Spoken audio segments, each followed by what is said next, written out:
All right, today we're jumping into the story of Bolt Inc. This is a company that was pushed right to the edge of collapse, but they didn't just survive, they completely reinvented themselves. Let's get into it. So just imagine this for a second. You get that call. Your main source of income is about to dry up. And inside your own company, it's already a total mess. So what do? What do you fix first? Do you tackle the immediate emergency, or do you look for the deeper underlying cause? This was the exact spot Bolts found themselves. So our story kicks off in Grand Prairie, Texas, back in the early 1990s. We've got Bolt Inc., a family-owned machine shop, and they are staring down a threat that could literally end their business. I mean, Bolt was facing a perfect storm. On the outside, their #1 customer, Air Turbine, decided to consolidate, slashing its supplier list from 1,600 all the way down to just 400. Meanwhile, inside the company, they were just drowning.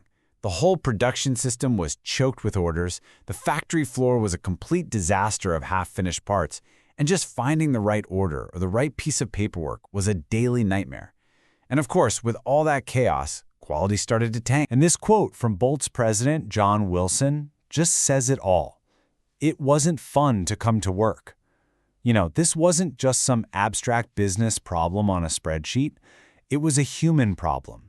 The stress, the chaos, it had just sucked all the morale right out of the company. It was a crisis of spirit, just as much as it was a crisis of operations. So Wilson knew something had to change, and fast. His first move was to attack the most visible problem he had, that absolute chaos on the factory floor. The big idea they came up with was something called cellular manufacturing. Now, instead of having this long, kind of disconnected assembly line, they decided to create these little mini factories, or cells, right on the shop floor. Each cell had all the equipment and all the people it needed to make a whole family of parts from start to finish. It was a totally radical way of thinking for them. But, putting this into practice was about way more than just moving some machines around. Bolts created 5 of these manufacturing cells. But here's the real key. They made the teams self-directed. These teams were suddenly in charge of their own scheduling, their own quality control, their own supplies. This totally flattened the organization and gave some real ownership to the people actually doing the work. And the results? They were absolutely staggering. Production capacity just exploded. It shot up by 300%. And they did this without buying any major new equipment. And the lead time, the time it takes from when a customer places an order to when it gets delivered, that was slashed by 87%. In all that clutter on the factory floor, their work-in-process inventory was cut by 65%. That freed up a ton of cash and thousands of square feet of space. Incredible, right? I mean, a total home run. They fixed the factory, they boosted their efficiency, they solved the whole production crisis. So, story's over, everybody lives happily ever after. Well, not quite. Because fixing the factory floor, it turned out, was kinda like taking a painkiller for a broken leg. Sure, it relieved the most obvious symptom, but it didn't do anything to heal the underlying fracture. In fact, this amazing operational success story actually uncovered a much deeper, more dangerous problem that had been hiding under the surface the whole time. With all this incredible new capacity and efficiency, the management team had a sudden, shocking realization. They had no idea what to do with it. They were all going in different directions. Some folks wanted to buy new equipment, others wanted to chase different customers. They had fixed the how, but they had never actually agreed on the what, or, more importantly, the why. They completely lacked focus. So that realization kicked off the second, and you could argue much more important phase of Bolt's transformation, building a unified strategic plan for the entire company. And this forced a huge mind shift. Bolt had to go from being a production-driven company, always asking, how can we make stuff more efficiently, to being a customer-driven company, asking, what problems do our customers actually need us to solve? And that changed everything. So how'd they do it? Well, they followed a really clear, structured process. First, they started by defining their purpose and taking a hard look at the business.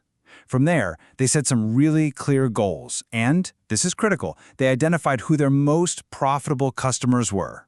The final steps were all about building the new capabilities those customers needed and getting every single department in the company aligned with that new mission. And that alignment, that is what turned a pretty good fix into a truly great company.